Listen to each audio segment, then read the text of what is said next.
காவேரி ரோட்ல வந்துட்டே இருக்காங்க. வரும்போது அப்படியே பார்க்குறாங்க. பார்த்த உடனே அப்படியே வெண்ணிலா கிட்ட வராங்க. "இங்க பாரு, நான் யார் தெரியுமா? விஜய், வெண்ணிலா. நீ அவர விட்டு போயிடு. நீ அவர்கிட்ட டிவோர்ஸ் வாங்கிட்டு போயிடு. நான் தான் அவர கல்யாணம் பண்ணிக்கணும். அவரு கூட நான் தான் வாழ்வேன்" அப்படின்னு வெண்ணிலா சொல்றாங்க. அத கேட்டோனே அப்படியே காவேரி பார்க்குறாங்க.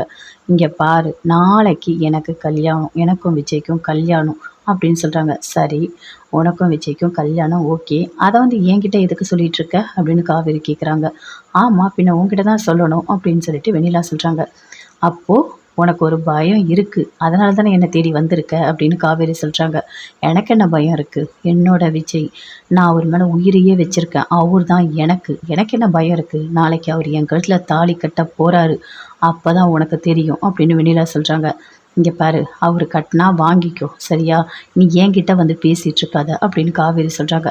"என்ன ரொம்ப திமிரா பேசுற?" அப்படின்னு வெண்ணிலா சொல்றாங்க. "அப்படிதான் பேசுவேன். நான் அப்படிதான் பேசுவேன். நீ எதுக்கு என்கிட்ட வந்து எல்லாத்தையும் சொல்லிட்டு இருக்க?" அப்படின்னு சொல்லிட்டு பயங்கர கோவமா அப்படியே கத்துறாங்க.